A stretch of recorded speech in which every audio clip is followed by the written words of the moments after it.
Okay, let's roll right into our post-race for today's winning team for today's 22nd Annual Aaron's 312 NASCAR Nationwide Series race here at Talladega Super Speedway. Our race winner is Regan Smith, and he drove the number 7 TaxSlayer.com Chevrolet. JR Motorsports, he's joined by his car owner Dale Earnhardt Jr., and I think crew chief Greg Ives is on his way. Regan, congratulations. You got the win here today. You're now the points leader in the Nationwide Series. Made history. I believe that's JR Motorsports top of the leaderboard in the Nationwide Series, so that's big news, but congratulations on the win. Take us through the race, and then also maybe that last lap or so where things got pretty exciting. Yeah, well, the race, for us, I think was just about making sure we managed the car and kept it clean until the end and had something to battle with at the end. We had a fast car. Depending on who you were working with, the car go a little faster, a little slower. Your partner and who we were pushing with or pushing was a big deal today. And there was a couple instances where got in situations where I just had trouble, pushing or getting pushed by certain cars, and a couple situations where our car worked really good with other cars. Fortunately for us, at the end, one of those cars that our car worked good with was the 5 car, and in Casey we were able to find each other, and on one of the restarts I pushed him, and we went forward pretty quick. On a couple of the other ones he pushed me, and no matter what the circumstances were, we were quick together. I think there was one point where we came apart. We got out in the lead quite a ways, and as the pack caught back up to us, they broke us apart, and we struggled to get hooked back up together, and the caution came out, and that was the caution, I think, where we came down and got ready for the last run of the race, I believe. Don't quote me on that, but and quite honestly didn't think we were going to win. We went into turn 3 and 5th, and I thought that's about where we were going to finish, was 5th and 6th with the 2 cars, and the 2 tandems in front of us got side by side pretty early. I was surprised to see them get side by side that early. And when they did it, the 22 got a little squirrely and broke both of their momentums, the cars on the inside and the cars on the outside. And it gave us a big push on the outside lane, and knew I didn't want to go to the bottom. I knew, every time that me and him had gone to the bottom before, it seemed like it was breaking our cars apart pretty easily. So was going to stick it up against the wall no matter what. He said he would rather be up there anyways on the radio, and that's what we did. The 22 tried to throw a block going in the tri-oval, and I had so much momentum, I didn't want to check up for that block, and I saw a lane open to get to the bottom, or I thought it was open. Just kind of took a chance that it was, and looked out of my peripheral vision, and it worked out good. It it easily could have been a 1-2 depending on where the flag was thrown and things like that. But we'll take first and third, and certainly happy for everybody at Junior Motorsports, and in particular TaxSlayer. They've been a partner of this company for a long time, long before I was here, and it's their first win being on the car at a track. So we're happy and proud for them, and really looking forward to the rest of the year.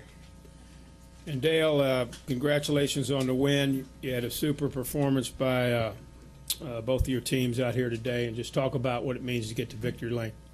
Yeah, it's a great deal for TaxSlayer. Just extremely happy for them. We've been working real hard as a race team to try to get to victory lane and give TaxSlayer the positions and finishes and success that they deserve. I'm real happy for Regan and the whole group. Really, they've been working so hard, so many late nights trying to get faster, trying to find that extra bit of speed that they need, trying to be as good as they can be. You can really see the effort between Greg and the whole group in the shop during the week. There's just so much work they're doing, trying to learn, trying to gel as fast as they can, because they know they got a great opportunity this year. And Regan's done a great job driving every week, and this is just a result of all that hard work, a result of the effort that they've all put in, a result of the talent that Regan's got and the ability he's got.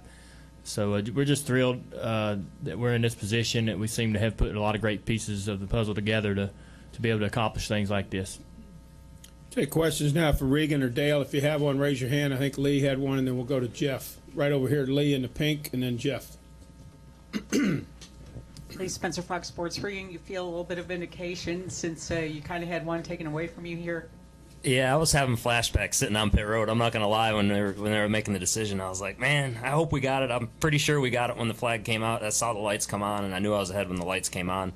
The only thing I didn't know is if they took it all the way to the stripe. I saw the 5 car get the run on the outside. So yeah, it's I don't know if it's vindication or not, but I think I'd gotten over that and gotten past that. But definitely wanted to win here, and whether it's a nationwide car, Cup car, I got a chance tomorrow in the Cup car too. But you want to win every week, and certainly helps wipe that bad memory away of sitting on pit road and finding out that you're 18th instead. So yeah, that was kind of cool. Let's go to Jeff Gluck. Jeff Gluck from USA Today. My question was kind of about the ending too. I mean, how much doubt or certain, I guess, were you that you had won the race? I mean, I know you see the caution lights, but obviously you haven't seen a replay probably. So I mean, how did you know that you had won, and how sure were you? Well, I knew that we were ahead of the 22 car. I wasn't worried about him, in any position when the flag came out, when it was, when they were wrecking behind us. You could see him in the mirror wrecking, and I knew that whole time we were ahead of him. The only thing I wasn't sure about was the 5 car, and he got the huge run on the outside and right at the stripe. I don't know how close it was, but it had to be pretty darn close because I didn't see him up there, and then next thing I know, after we passed the stripe, he was ahead of us. So that was the only doubt that I had, and I knew if it fell, depending on how it fell with the yellow, I saw the yellow well before I got to the stripe, and I knew I was ahead when I saw the yellow. So I thought that we had been in a pretty good position there, but you never know in these things till the call comes down from the tower, and certainly like I said, from my experience in the past, it was I didn't want to get excited till I knew it was ours. But the main thing that I did know was as a company, Junior Motorsports was going to end up with 2 cars in the top 3, one of them most likely winning the race, and that's a big deal. It's as Dale said, we've had a lot of work that's gone on, during the off season and during the season, and these guys have been working their butts off week in and week out, and as a team, it's just been a steady progression. We feel like we keep getting better, and these guys, Greg in particular, and everybody at the shop and everybody that comes on the road with us, they've been working their butts off to continue to improve. And if we have something, even the smallest problem during a race weekend, we work to fix that, and that's showing up now. It's been showing up the past couple weeks. And I think it's going to continue to show up all year long. So we're really excited about where we're at as a company, but we're also not too naive to know we're going to have to keep working hard and keep on doing the same things we're doing. This might be a dumb question, but when you saw the yellow, are you talking about you saw the actual flag man, or did you see the lights? I saw the lights. Yeah, I saw. It was pretty dark out, so the lights were pretty easy to see at that point. So they came on and they stuck out like a sore thumb. So. Let's hear from winning crew chief Greg Ives. Greg, congratulations. Certainly a lot of hard work and effort goes in this win today, and just talk about what it means to be in victory lane for JR Motorsports. Yeah, I appreciate it, everybody. Yeah, it's just a great feeling, over the past 10 years of racing, since I've been 5. I've always wanted to crew chief a car, and I appreciate it. You guys need to help me out with this, But it's just something. It's a great feeling, I try to stay even keel, all through the race, no matter if we're 30th or 1st, So the excitement's here. I'm not gonna show it yet, but it's definitely a dream come true for me. So I just appreciate the hard work. Everybody at the shop. We got a lot of new guys. In different areas, and they've stepped up to the plate, and I really appreciate that. And just getting this opportunity is pretty awesome. As even keel as he is right here, he's the same way on the radio, which is good for me because I'm not even keel on the radio. So when I have my meltdowns, he keeps me calm. Yeah, Good deal. Somebody has to. Let's go over to Jenna Fryer. Had a question. I have 2 questions. The first one's for Regan. You made a really bold move at Daytona that did not work out for you. So you made a very bold move tonight. No hesitation to try again? No, there's never hesitation. I saw the checkered flag, and as much as we're thinking points too, and having to get to the finish of these things, it's tough as race car drivers when you see that flag. If you feel like there's any chance that you can make a move to get your team in victory lane, you're going to do everything you can to take that chance. And the hard work and the effort that these guys put in, they deserve that from me on the racetrack, no matter what the circumstances are. And I try to do that every lap of every race. And I felt pretty confident in the move that it was going to work out. I didn't think we were going to be in a situation where where we crashed or anything like that. I didn't know they were going to start wrecking behind us, and had I known that, I'm glad I made the move when I did, because we wouldn't have won the race otherwise. I think the caution would have come out before I was able to get the lead. So, but I haven't seen a replay, so I don't know. I don't know that for sure, but no hesitation, none. And second question is for Dale. The team is much improved. You guys made a lot of changes from, I guess middle of last year to now. If you can just talk about just the commitment you guys have shown and just how you're feeling about where the team is. Has it all stuck and turned around faster than you thought it would? I thought that, there was a couple key components that came in that I figured would make a big difference right away. Ryan Pemberton's had a big influence on sort of, getting everybody together and building some unity between everybody in the shop and sort of getting everybody going in the right direction. But just there's other pieces like the driver, the crew chief. I mean, those are really, really important, and everything has to mesh. And I feel, really, we couldn't be more, we couldn't be any luckier getting these two guys here to drive the car and to work on the car. I've known Greg for a while and knew how much potential there was, so it was it's just great to see that come to a realization and see him be able to accomplish what he wants to and really start to go in this direction that he wants to go. And it's just fun seeing Regan be able to drive a good car and do what he wants with the car and the car respond and him have success. But most of the credit that for the success has to go to those pieces that we put into place and how well they control everything else. Like Greg, he has all these new guys around him, and he has to really kind of keep them guys corralled and on the right path and doing the right things and working well together. It's so hard to keep It's so hard to keep everything going in the right direction. It's so hard, and to be a people person and to run so many different individuals at the same time and control it all, and to have a level head and to be able to treat people, correctly to where they want to get behind you and work. And so we've been fortunate. I don't know that I saw all that potential there when we were making all these changes. I was just hoping we were pulling the right levers and things were going to work out. And I know how good each one of these guys is, and I know how good a lot of the individuals in our shop are, and we just happen to be really enjoying all them moving parts working well together right now. Can I follow up on that with Greg? Absolutely. He talked about how hard of a job that is for you. Is it difficult for you to move all those parts and pieces and be a people person? If I didn't, every job's hard. It's it's the effort that you put into it that and the reward you get. I'm going to work as hard. If no matter what it is, and like Dale said, you just have to get the right people around you to that want to work with you, that want to take direction, and it is tough. It's tough to run that line that makes sure that you don't step on some toes, and but you also have to make the right decisions, and you have to stand your ground. And when you make a decision, you have to stick by it. And it's something I always wanted to do. I knew what I was getting into. I knew, the responsibilities and the commitment and, the doubts at times that people are going to have about you. But you just got to stay strong. You got to believe in what got you where you are, and you also have the right foundation. And I think we have that at Junior Motorsports, and it's showing. Stan, you have a question? And Bob. Stan Creekmore with RPM tonight. First question is, Greg, at what point did you know the win was yours? As a crew chief, did you know as he crossed the line, or was it a little while later? Well, just when I saw the scoring monitor go, 5 and 7, I think we won already.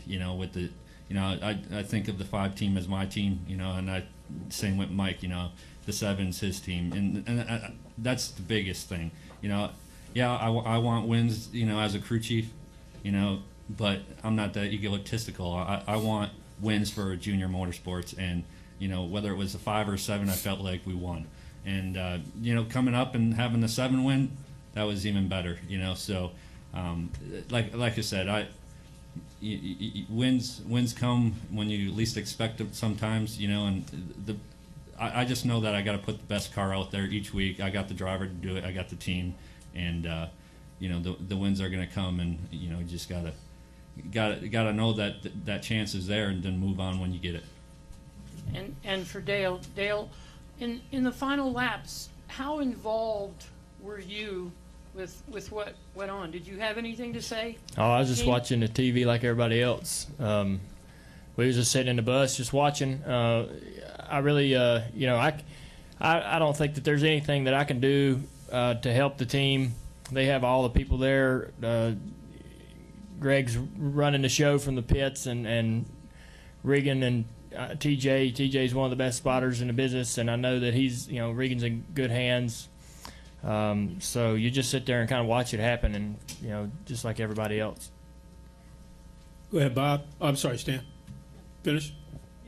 Bob Packer, Sporting News. I have 2 for Regan. First off, how dark was it at the end of the race? I mean, I guess we're kind of thinking that tomorrow might be facing a similar challenge. I mean, could you have gone much longer, or was it pretty dark? Yeah, we could have gone probably a little bit longer. I'd say 5 to 10 laps max further, and it would have been pushing it. The way cautions played out there, but you could still see.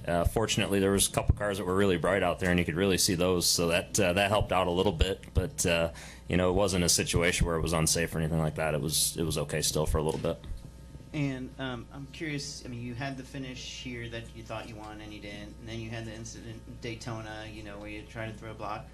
Do you look forward to the last laps of these races? I mean, or does your past history make you dread it? I don't know if any of us look forward to the last lap of these races, because there's 2 ways it's going to work out. You're either going to crash or you're going to finish, one or the other. And I know for me personally, I've been in enough crashes in these races that you certainly don't want to do that.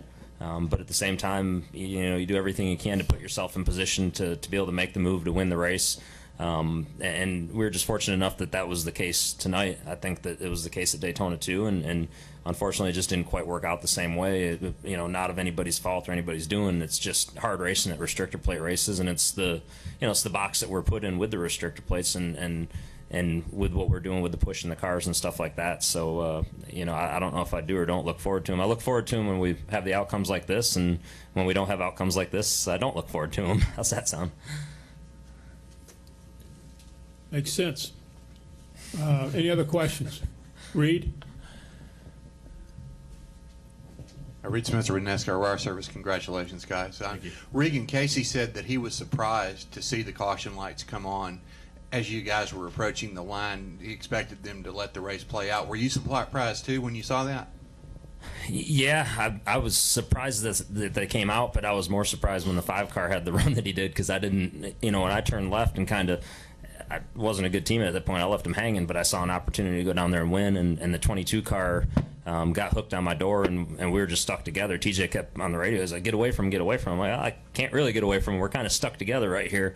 That let Casey get enough of a run, even as bogged down as he might have been at that point, to where he got to the outside of both of us, and he was coming with steam. So that I didn't see the wreck. I haven't seen the wreck, so I don't know how severe it was, how hard cars hit, or anything like that. But it's a different situation here than it is at Daytona with the stripe being further down, and I think it puts everybody in a tougher situation to make the call. Okay, do we turn it on or do we not turn it on? The way the rulings have been going here for the past little bit is as soon as the wreck happens, the light comes on. So I think that's been pretty consistent here for a little while, and we'll see. Maybe it could have played out different. I don't know, but we'll take it. Right here, Alan. Alan Cavan on NASCAR.com. This could be for both of you. You're both good plate racers. So when there's such a fine line between either wrecking and winning, is it luck or skill that gets you there? I'll let you take that. You're better at this than me. Well, hey, I think it depends on. It just depends on the way the race is playing out. You'll make a lot of moves that are moves of skill, and a guy, you'll see a guy do something and you'll go, that was very smart and that was a clever thing to do. And then there's things that happen where you as a driver will feel fortunate and lucky that it played out the way it did. You got to give Regan credit for seeing his opportunity and sort of taking it, not hesitating, not waiting that split second to decide whether it was the right thing to do or not. He's those are the guys that are really good at it. They're ones that see it immediately and make the choice and physically make the move within mere microseconds. You do all this stuff and all these things run through your mind, and it's got to happen, and you're working with inches out there to try between making the move successfully and then or being an accident. So it takes a lot of skill and it takes a mentality. I think that more so than anything, it takes a true mentality. There's a certain style of personality that succeeds at places like this, and it's always the same guys sort of rising to the front of the field at every one of these races, no matter the equipment they're in. It's just because of the mentality and personality of the person they are. They make the moves and do the things that keep them toward the front more often than others, and so I think personality and skill and just being able to have a good judgment and good decision making plays a big role.